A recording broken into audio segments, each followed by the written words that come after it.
All right, ladies and gentlemen, we're here in between week 4 and 5, giving out more winners, giving out more Eagles tickets.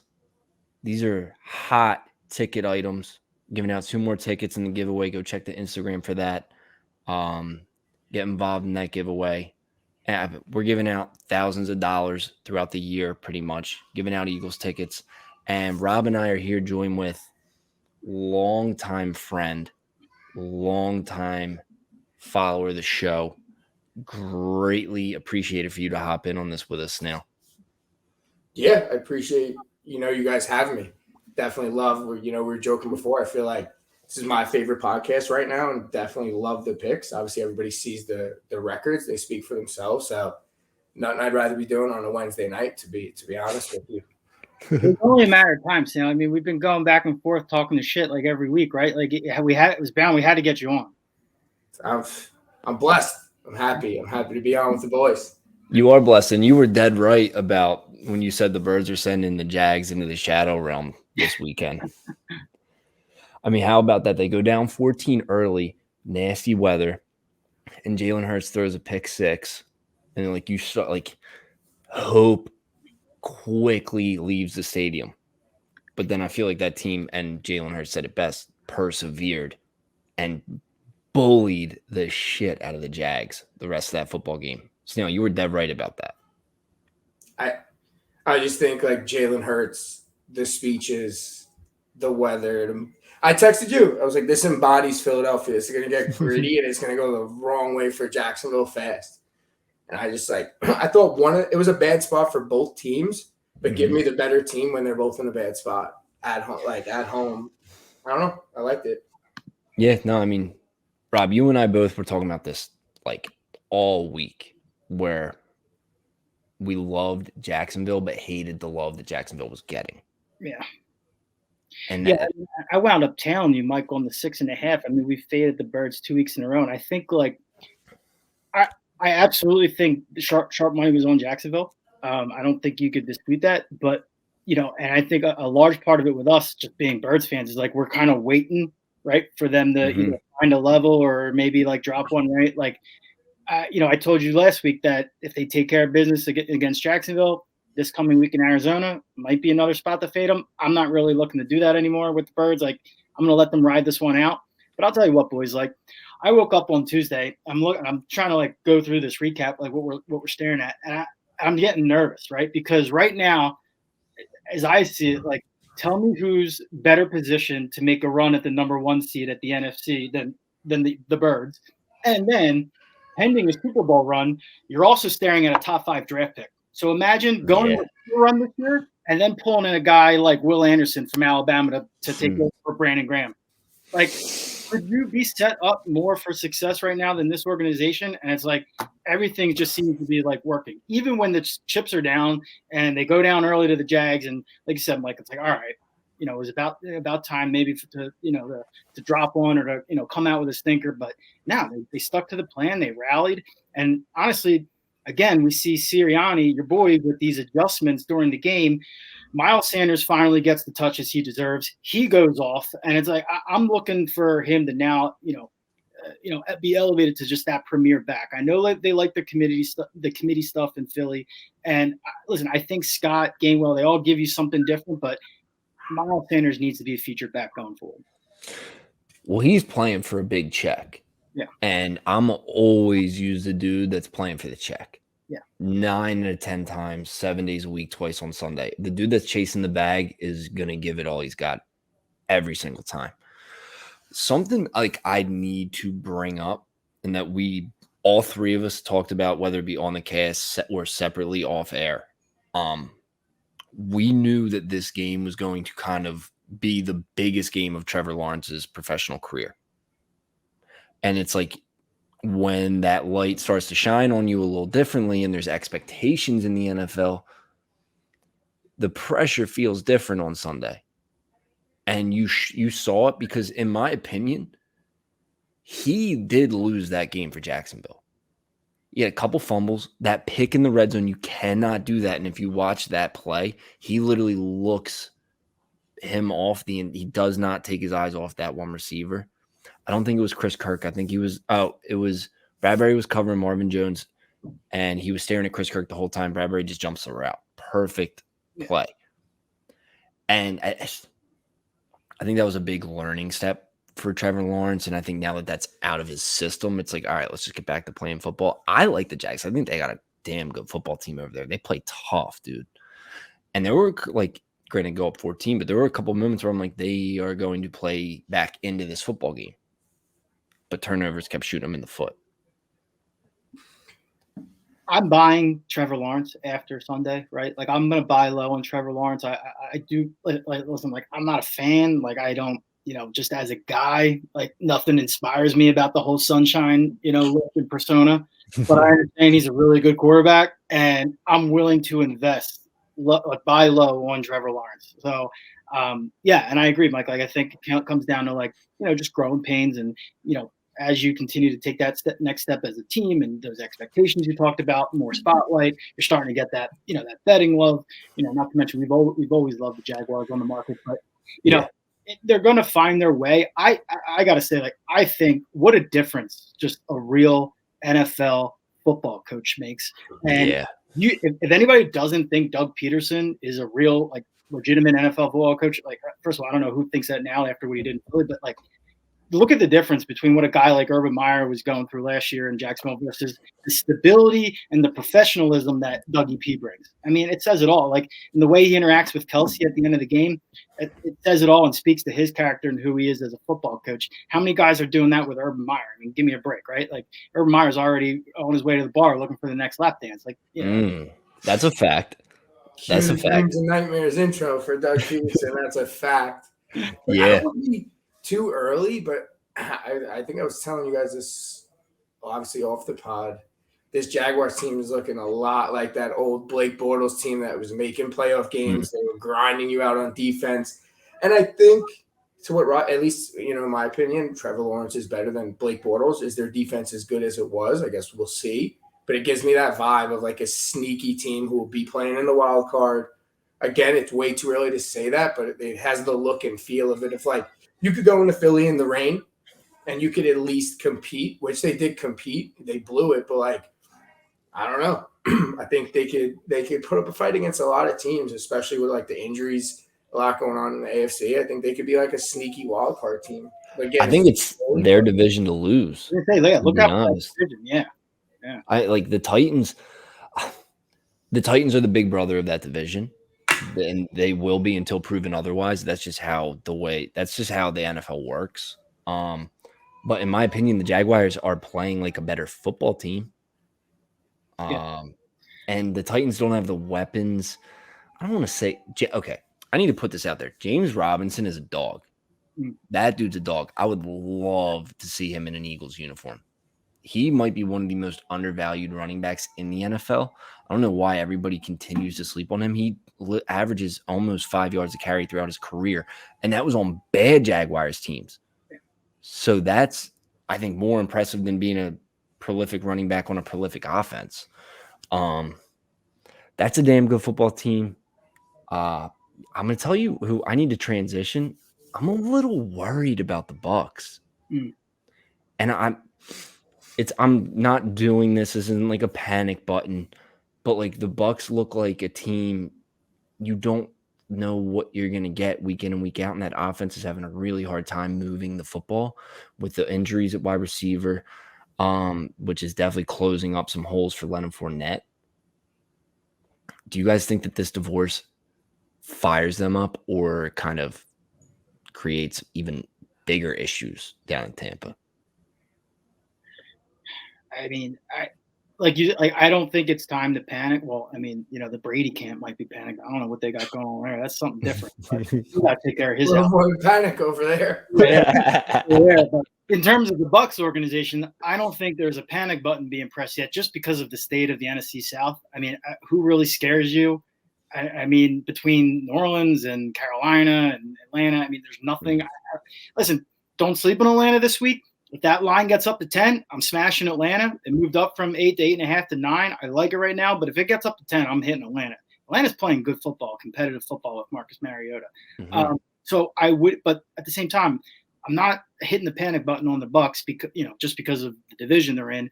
But if I'm looking beyond the division and the playoffs and the run, I mean, unless they're throwing to Mike Evans, I mean, that offense is just pedestrian. I don't know how much of it. I'm not going to say Brady's over the hill, he can't do it. That shit's played out.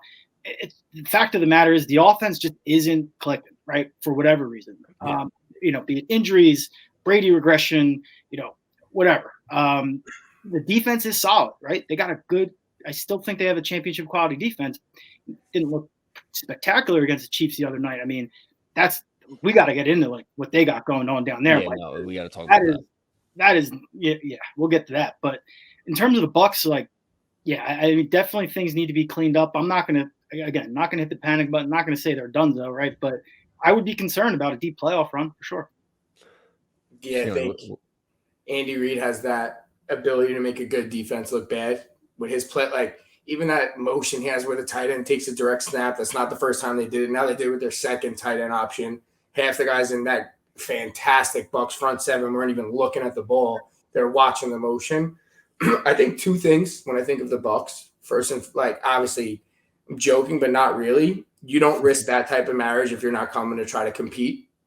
So I think it's Brady. Until Brady proves me wrong, you know what I'm saying? I just have to be a realist.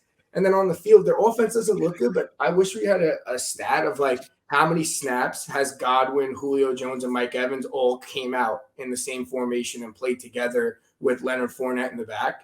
I think the timing, especially Brady, loves those big receivers. I think Julio Jones will pay dividends. I know a lot of people think he's over the hill. I think week 8, week 9, week 10, as Brady always does, he'll get the boys going. Mm-hmm. And I think Andy Reid, kind of to what Rob said, made that defense look a lot worse than they are. I think that's one of the better top 5 defenses in the NFL, maybe a stretch. But the Chiefs have those certain nights where they're doing so much, seeing ghosts. You know what I mean? It's just so much. I think I'm not out on them because I'm really not sold on who in the NFC is going to – obviously the Birds. Other than that, it's Aaron Rodgers can't stand his teammates. And then it's really the Bucs is next for me. So it's I don't know. I think they don't look good right now, but more time together, which they haven't had. They're three-headed monster at receiver. They just haven't really gotten any reps together. They've all been hurt or in and out of the lineup. I think when they get more comfortable and Brady gets the timing down, week 9, week 10, I think that offense will be buzzing. No, I'm with you, and I think we need to touch on the Chiefs. And to me, I love the Colts last week. Obviously, we all were talking about that. The Chiefs off of a loss, and you saw that turmoil on the sidelines. Whenever you count Mahomes out, the dude shows out every single time. It does not matter. After a Chiefs loss, I don't care what the spread is and who they are playing, that is going to hit the marker on my screen. No matter what, I'm going to be thinking about taking whatever number you put in front of me. That dude played out of his mind. He played a perfect football game. Just couldn't call a spade, and you don't see somebody that. Who was sick of hearing about how Josh Allen's the best player in football. That's how he played. Yeah. Mm-hmm. No, I don't. Go ahead, Rob. I was just saying, I don't think you can give enough credit to our boy Big Red. I'm going to come in hot with this, right? So, I do not think the gap between Reid and Belichick is as big as many may think. The gap are the Super Bowl rings. Totally get it, right? But you give Andy Reid Tom Brady. Right? Does he not have the career that Bill Belichick has, right? The best GOAT quarterback of the world? Put differently, right?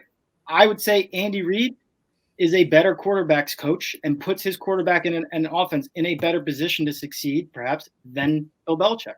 Hot take alert, right? Look at the numbers came up. If it wasn't Sunday night, I think it might have been Sunday night. The wins and the record that he has with, Donovan McNabb over 50 wins, Alex Smith over 50 wins. Patrick Mahomes, 3 very different quarterbacks, right? And his ability to just maximize his quarterbacks, get the most out of that, and build the offense around, and then make adjustments and all that stuff. It's fascinating. Look at the Chiefs alone and Patrick Mahomes. Everybody since I would say middle of last year, maybe the idea with Mahomes and defending the Mahomes off the Kansas City offense, right? Is this idea an umbrella coverage, right? That a lot of teams have been using. That's completely changed how the Chiefs and Andy Reid and Patrick Mahomes have gone about, right, this offense. The only team that runs the RPO more than the Eagles at 19% is the Chiefs. Right? Yeah. What did I tell you about those two teams, right? There's a lot of motion. There's a lot of things going on. Both those teams have just skill position players everywhere. I think those two offenses represent essentially what the modern NFL offense is becoming, right? It's a lot of motion. It's a lot of, making, mismatches, right? Getting your guys in a position to be mismatched because you have enough weapons to kind of roll out. And, that's what, and in terms of Kansas City, I just feel like they're reloading in that department after losing Hill. So I know, Mike, you were down a little bit on the Chiefs going into the season, but I don't know. You tell me. They look pretty damn good right now. No, you know me. I call it straight. I've been down on them since going into last year, and it's not because of them. It's just because of what the NFL is. It has nothing to do with what I think they could do. It's just what I think the NFL, the monster that the NFL is. They have silenced me. I haven't had a bad thing to say about them since week 1. Mm-hmm. I mean, I'm not going to sit here and try and discredit what Andy Reid, you can't, this is not even an argument, is the best offensive coach that the NFL's ever seen. That is not an argument. I mean, the dude is a bona fide genius. I mean, and you saw it on Sunday. It totally exploited a defense that made Aaron Rodgers look pedestrian. Calling a spade a spade. The dude knows how to, like you both are saying, pre-snap motions, find the gaps. Dude, he just knows how to find talent, man. He makes guys look so much better than they are. And you talk about like a Mecole Hardman, who would just be another number on another team. But he is a household football name because he's on the Kansas City Chiefs. That's another fact. If it wasn't for Andy Reid, he would be a Jalen Reagor. He would be a KJ Hamler. Like one of those caliber players. I have nothing bad to say about the Chiefs right now. They are clearly in the driver's seat in that division. And okay, I need to transition to something else that we all talked about this before going into last week about our boy Herb. He went and got a win the hard way. He went and got a win the hard way. I respect that.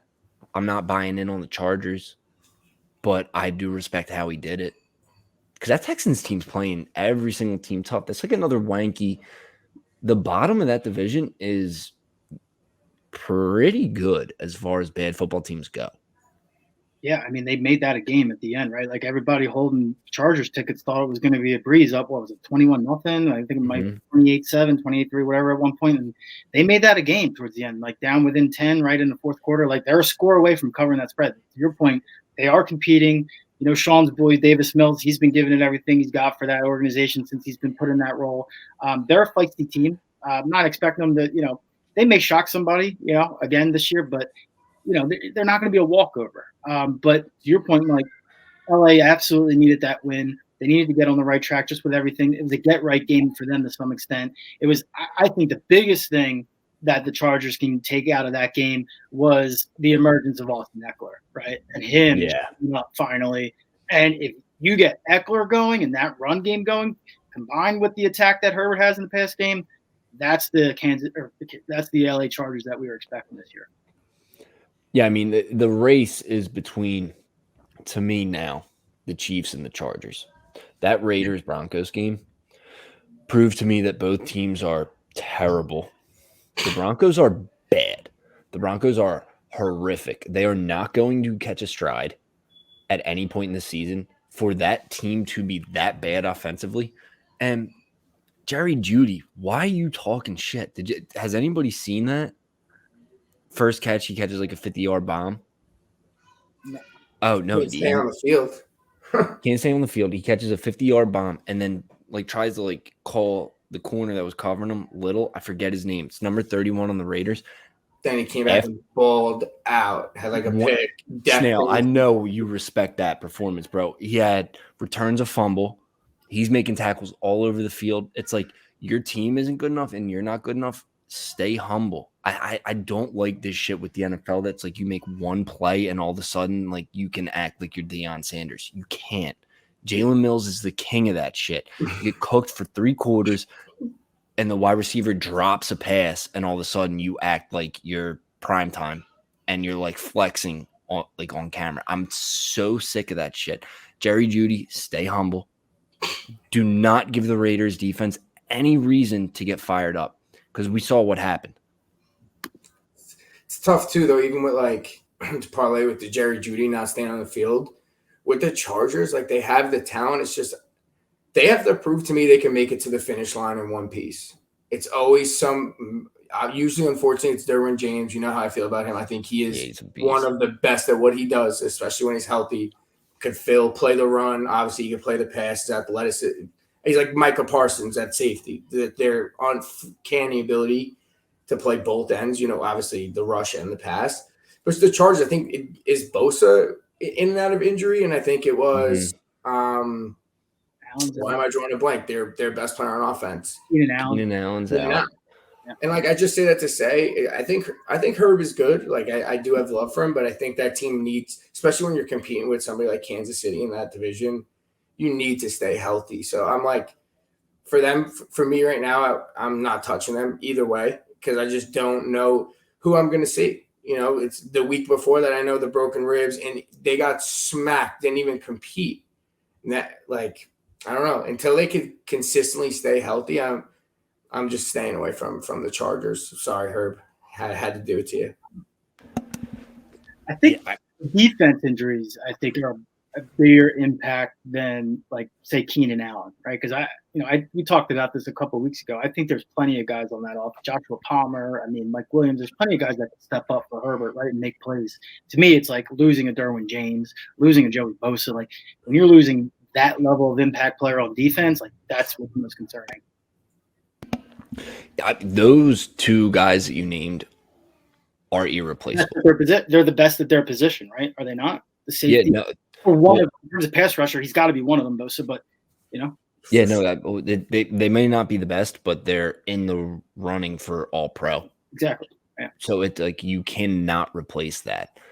My thing with the Chargers is, man, until you prove to me that you can even make the playoffs, I'm not giving you the nod to win that division. Not as long as Mahomes and Big Red are there. And we talked about this earlier.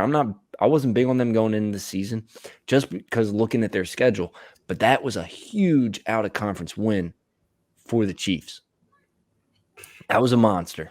All right, we have to move off of the AFC West. I feel like I really can't stop talking about that division for some reason. Terrible. I want that noted.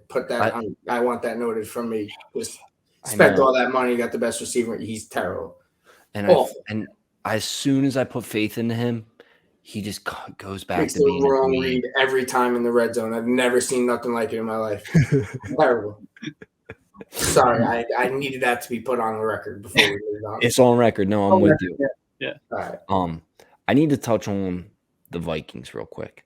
Oof. That team looks so pedestrian on offense. And I got a question. Like, as a play caller, why are you not trying to get Dalvin Cook more in the open field? He is never outside the tackle box getting the ball, ever. Dude, like, throughout his career has proven he's not built for that. He's always hurt. He's already hurt, and all you do is run in between the tackles. Bro, he has made his bread and butter. Give him some fucking screens. Hit him in the flat. Get him outside and make people miss. He's very good at that. Probably second or third best in the league at doing that exact thing. And I haven't seen them try to do that or design a play for him in that position one time. What the fuck are they doing? To your point, Mike Mattinson should be the one in between the tackles. That's his role. We're not reinventing the wheel, Rob. No, I don't think so. I mean, they complement each other very well. Just let it happen, right? No, let it happen. Then let Madison start the drive. And you need to make the defense respect the run to open up the field for the biggest playmaker in the NFL. His last 3 weeks have been pedestrian. And I'm not saying it's because of him. Every number one corner that has the Vikings on their schedule has that date checked off. And their best effort is going against Justin Jefferson every single week. So you need to help the kid.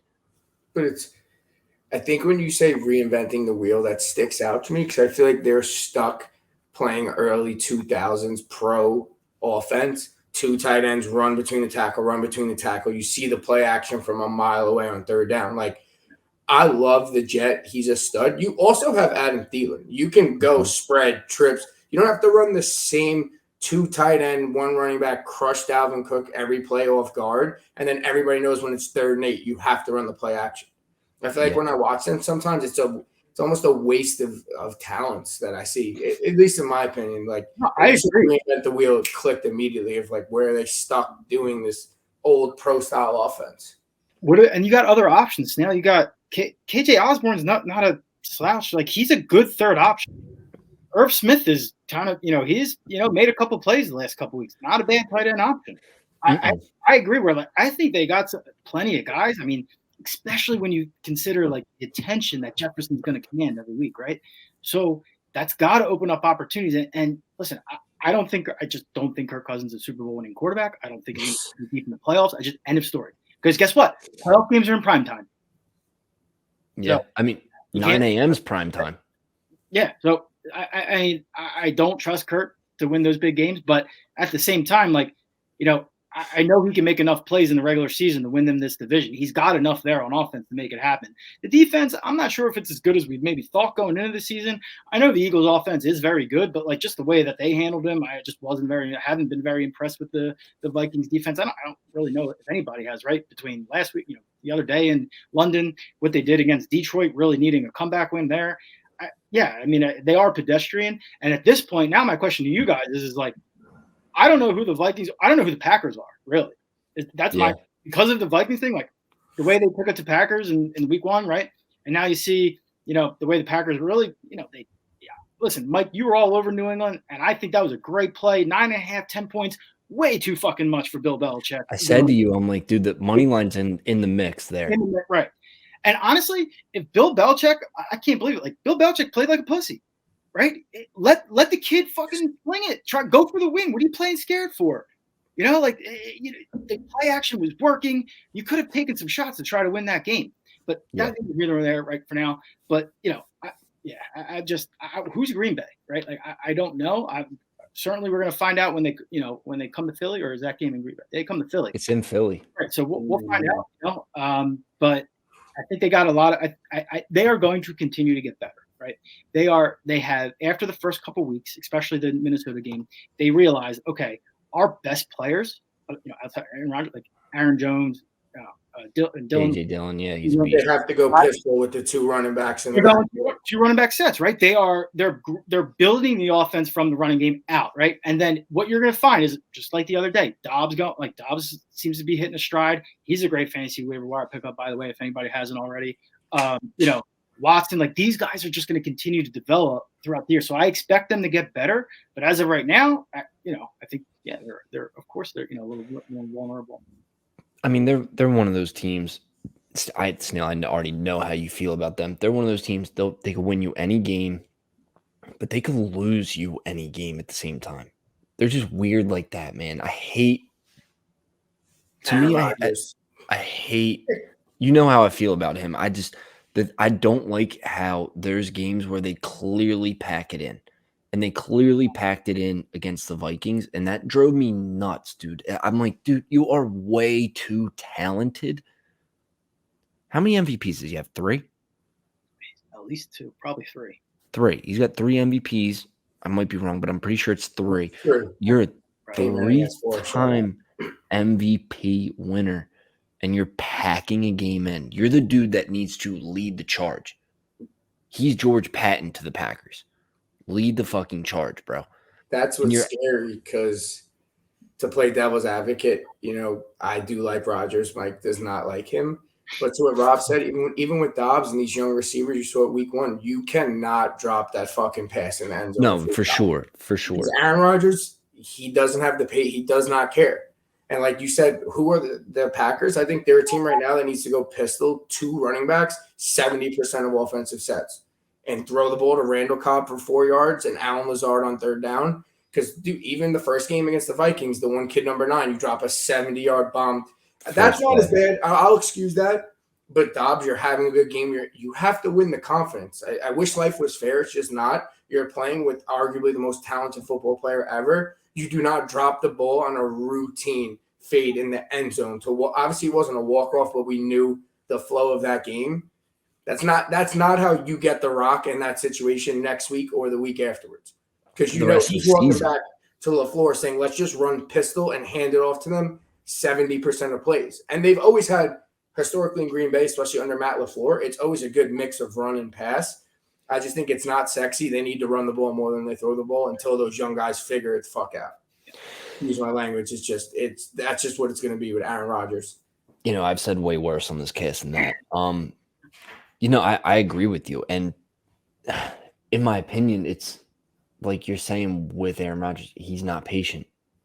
If you're not producing, you are out of the rotation. The kid Amari Rodgers returning kicks was from Clemson, was supposed to be their big ticket young receiver a few years ago. Out of the mix. You don't get the nod from A-Rod, and it's a wrap. Your career is over, actually. I agree with you. I feel like we've harped on that week 1 play way too many times in the conversations that we've all had throughout the course of this season. Kid could have won the ball. It's not as good as catching it. Yeah. I'm okay. We haven't talked about the Cowboys really at all, and then we'll end it on this note. But I need to know, what's the real temperature on that team? Is it really in question on who they've been playing in Daniel Jones and Carson Wentz? Because that defense brings pressure, and those quarterbacks do not do well with it, and both O-lines give up a lot of pressures. Or is this team for real? I'm ready for Dallas to self-implode. I think Jerry's going to allow it. This is setting up perfectly. You got the Cooper Rush. He's holding the team together. Jerry's boy now, right? Remember how Dak came to be the starting quarterback of the Cowboys, right? Romo goes out, Dak comes in. They go on an 8-game run. Romo's retired and in the booth. Cooper Rush hasn't lost a game for the boys. What does Jerry want? He wants to win. So if Prescott is not ready, he can't grip the ball, whatever, Rush is going to be in. As soon as Prescott is ready and if we see a game like Tampa Bay, then what, right? What do they do? You're right. And frankly, I'm not convinced that Prescott's going to be 100% healthy. If you're telling me it's shoulder, it's grip, right, this and that, and 1, 2 shots, right? What are you looking at here for Prescott? The point is Jerry's mind's going. He's like, oh, well, if Cooper is, if he's ready to play, he's going to go. If Dak's going to go, we got quarterback controversy. Great. Of course he fucking loves it, right? Because that's what he thrives off of. The guy can't help but get himself in the fucking way. So I love it. I love it because I think, they're going to have no choice but to start the $100 million quarterback. Whether he comes back too early or if any sign of trouble, then they're going to be up. It's fucking Dallas. I'm not worried about it. And I can't wait for them to come to Philly in 2 weeks and the Birds to absolutely fucking annihilate that team because they are not this good. They have gotten fucking lucky with the quarterback play they've gotten out of Cooper Rush. Listen, Micah Parsons is a dog. Oh, my God, yeah. Is a dog. They got 2 dogs on each side of the ball that are going to make them competitive just because how good they are. But there's no way that quarterback play, I don't care if it's Cooper, I don't care if it's Dak, it's not sustainable. I think you got to tip your cap to Cooper Rush a little bit. I think everybody's got how I feel about, I don't know what it is about backup quarterbacks that I just fall in love with them. New man crush is Taylor Heineke is off the radar. Cooper Rush is on the radar. Dude's playing good ball, man. And I think he deserves every ounce of praise that he's gotten. The fact that he keeps winning football games, granted it's against bad football teams, But a win's a win in the NFL. It does not matter. He's playing good ball. Micah Parsons, I'm really interested to see how he fares against the Birds O-line, which is right now the best offensive line in the NFL. And I will have anybody come up here and debate me on this any day of the week at any given moment. I don't care there's nothing you could put in front of me that would discredit my argument. What did they put out? They put out some stats today. Lane Johnson hasn't allowed a sack in 2 years. No, and Landon Dickerson is like over a half a season. Dude, Rob, Landon Dickerson is the number 1 rated pass blocker and run blocker in the NFL. At the guard position or just the offensive? At the guard position. But I would love to see that expand and see where he ranks amongst all NFL linemen. I'm sure he's right there neck and neck with somebody else. And then you put the first ballot Hall of Famer, Kelsey. They're a little banged up. I'm interested to see how those injuries pan out this week. Big sleeper week for the Birds.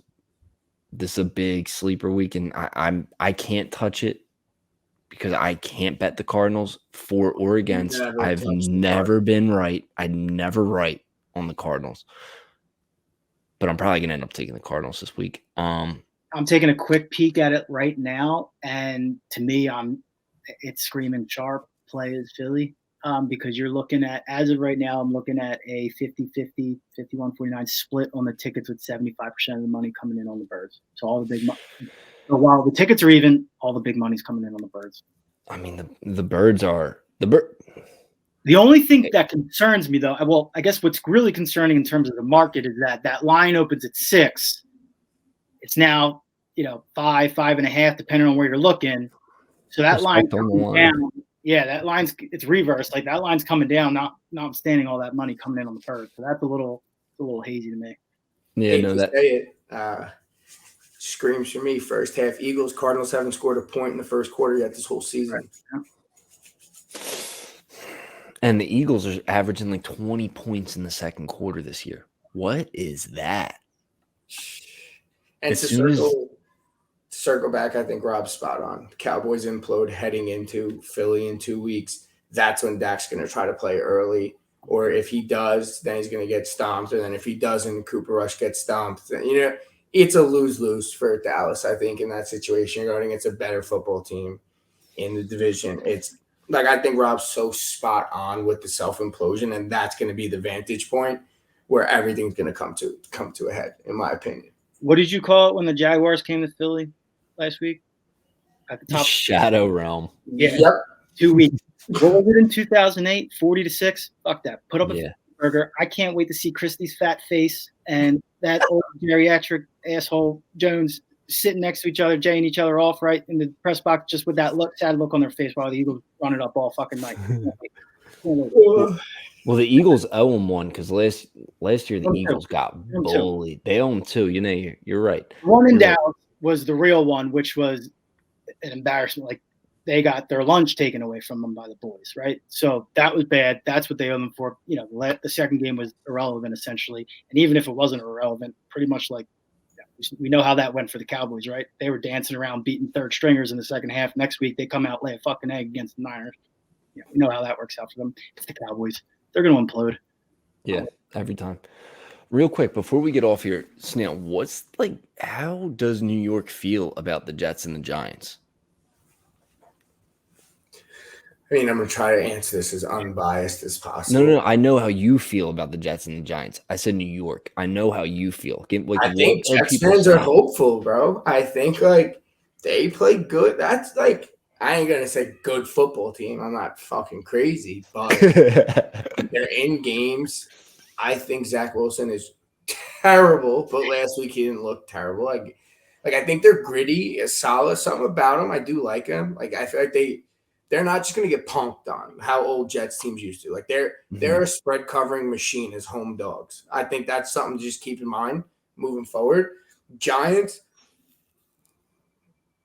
I'm going to be biased. They're awful. They're terrible. I do not like them at all. It's like now they're hyping. What's this thunder and lightning, like Daniel Jones and Saquon? Is that what they're calling it up there? Thunder and lightning? Bro, they win 3 games and they got thunder and lightning? Bro. It's the worst. That's the phoniest 3-1 team I've ever seen. It's so fake, and it's just like anything, they're gonna run into a real football team. They're gonna lose by 20 plus. In London, Sunday. Who are they playing? The Packers. Sunday morning. Oh my God. Do you know what the spread on that is? 8. Yikes.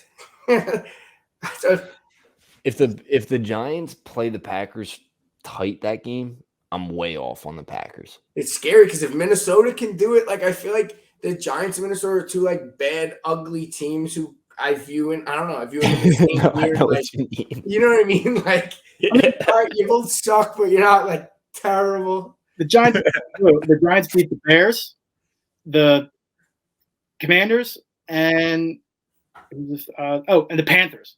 Like 3 of the worst teams in the league right now.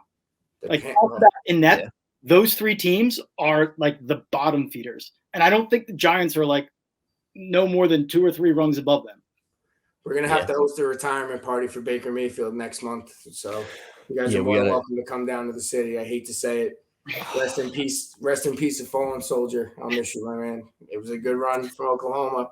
Had you early on the Heisman after the tapes got released of you getting arrested, but your run is taking its course. You're done. I think him and Matt are going to be looking for jobs, maybe even before the end of the year. Yeah, I think so too, man. It's such a shame with Baker because he seems like he's a real dude. Like he is who he is. He's not faking it. Like that is who he is. And I feel like 90% of the time, NFL locker rooms get behind that. I don't know what happened in that Cleveland Browns locker room that totally derailed his career. It's a shame because the dude when he's that played for the Cleveland Browns. What's that? I'm saying, like, how many players could you say that about in the past 20 years that played for the Browns? Like, I don't know what happened in the Browns. Like, I don't know what happened over in Cleveland that led him to, down that road, right? Like, how many players have gone to Cleveland and had that career die? And it looks like he had reversed the curse. And again, to what Mike said is like, it's almost like OBJ stripped the moxie from Baker Mayfield, and then both parted ways. That's a good observation because since that all went down, it's like the confidence isn't there. And I feel like that's a guy inversely from the Jerry Jeudy where like, Baker's out for a rough game when he's not talking and chirping on the field because then it's usually curtains, it's tip balls at the line, bad reads, missed passes. Hate to see it for the boy, but yeah, me too. Baker, you're in our thoughts and prayers. We're pulling for you. Matt Rule, I'm pulling for you. Shit. Great run with Temple. I think both of their careers are coming to a halt. Baker Mayfield will be a backup quarterback soon. And Matt Rule coming too. There's plenty, like Wisconsin, there's plenty of big jobs open up in the college ranks. Look for him. Go back to college. Take the guaranteed check, Rob. He'll be fine. He'll make good money. Yeah, he'll be all right. Shout out Brian Kelly. Boys, I love talking football with you too. That was good banter. Everybody, go on to Instagram. You want to go see the Birds do what we think they're going to do to Dallas? I'm giving you 2 free tickets. Where else you getting 2 free tickets? You want to know what the face value is for them? You don't even want to. We're giving 2 free tickets. All of our golf winnings, all of our football winnings, all of our basketball winnings. Sean's ramping up for basketball season. That's right around the corner. Stay tuned in for him. He's on it every single day. Kid's good. Snaily, thank you for doing this. I appreciate it. Awesome. Yeah. Rod, per usual. Until next time. Give the people something on the way out, Mike. What do you mean? Give them more. Tell them to check the Twitter, right? We got the Dolphins out there already as an official play coming in this week. Lane 3 in New York. I mean, Jets, what they did last week, I'm taking the Dolphins. I have it out on the Twitter. Got it at 112 earlier in the week. It was at DK at -3, -120, which I still like earlier today. Dolphins this week. We're adding another official play, official as of right now. We're taking the Seahawks in New Orleans against the Saints. Try to catch the 6. I like the 5.5 too. Seahawks are playing good ball. Playing tough Yeah, football. Teddy I Bridgewater. like both those plays. Those plays are not for the faint of heart. Yeah. This cast isn't for the faint of heart. Teddy covers. Taking covers. That's all we're doing. All right, everybody. Until next time.